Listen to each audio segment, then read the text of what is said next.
What's up guys, it's me Jeremy. Welcome to Overwatch, the new hero-based first-person shooter created by Blizzard Entertainment. Overwatch is set in a futuristic Earth where robots called the Omnics took over the world, but soon after a task force called the Overwatch fought back and ended the war in favor of mankind. The Overwatch has since disbanded, and for the last 5 years the world has started to become darker with new threats emerging. The heroes have to band together again like they did once before in order to defeat them. In-game, you and your team take on the role of the old heroes, the new villains, or both at the same time as you battle it out on 6 vs 6 maps to fight for objectives to decide the winner. This is a beginner's guide, but we'll cover a lot of information, so we'll have timestamps in the description if you want to skip to a certain point or rewatch any section to make sure you get the information. Let's get started. At the time of making this video, there are currently 18 characters in the game, but Blizzard plans to add more. Every hero has a basic attack, 2 basic abilities, and an ultimate ability. Some characters may have secondary attacks or passives as well. Basic attacks are activated through your left click, with your right click activating your secondary attack if you have one, and have varying attack and reload speeds depending on your hero. Your basic abilities can be activated through Shift and E respectively, and tend to have short cooldowns. The ultimate ability is activated through Q and becomes available after charging it up through dealing damage, killing opponents, and supporting allies. Ultimate abilities are quite powerful, so they tend to take a bit of time to charge up, but the charge does persist through death. Among the characters, each hero falls into one of the 4 roles in the game. There are tank heroes who are very durable but tend to have short range. There's offense heroes who have high damage and mobility but are easily punished. There's also defense heroes who are great at holding a location and stopping enemies with high range and great damage, but lack the mobility of an offense hero. And lastly, we have support heroes who will buff or heal your allies and can bring some unique advantages that shouldn't be underestimated. That's it for the heroes. Up next are the maps. At the time of making this video, Overwatch has 7 maps that you can play on that fall into 3 types.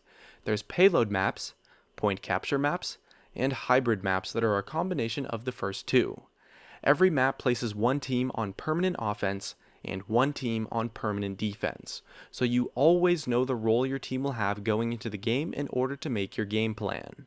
Additionally, the team on defense will have extra time at the beginning of the match to set up their defenses. On a payload map, the attacking team's goal is to escort a payload to a delivery point, while the defending team tries to halt their progress until time runs out. On a point capture map, the attackers try to capture a series of objectives, while the defending team must maintain control and defend them.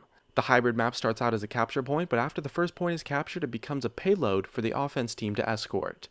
No matter what type of map you're on, the average game time should be around 10 to 15 minutes or so.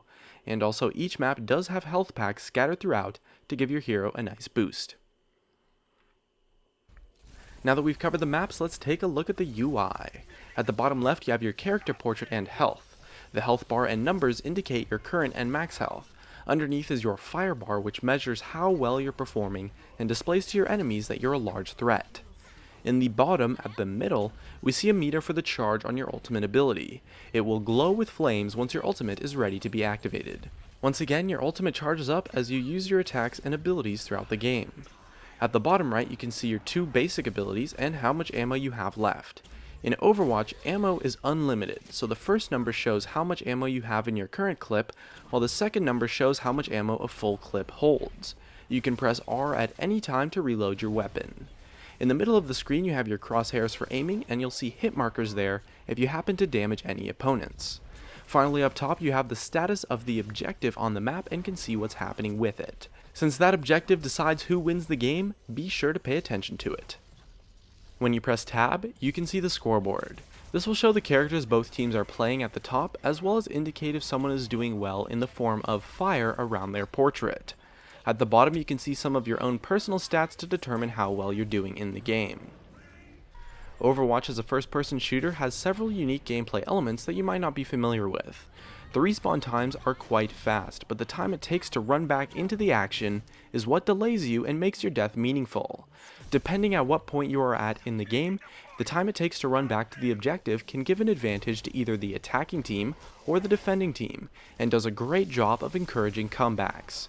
After dying, you can switch characters by pressing H, and doing so is a big part of the strategy. Throughout a game, pick heroes based off of your team's position and composition, and to counter the enemy team's composition. I recommend learning several heroes so that you can comfortably switch between them based off of your team's needs.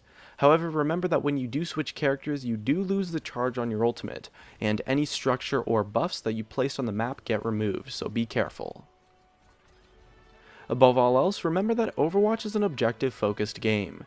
Kills won't mean anything if they don't help you take or defend your objective, so make your plays count and do your best to play as a team with your allies. Sure, kills might help you take the objective, but only if you or your team are positioned to take advantage of them. Since your enemies respawn, they'll be right back to attack or defend.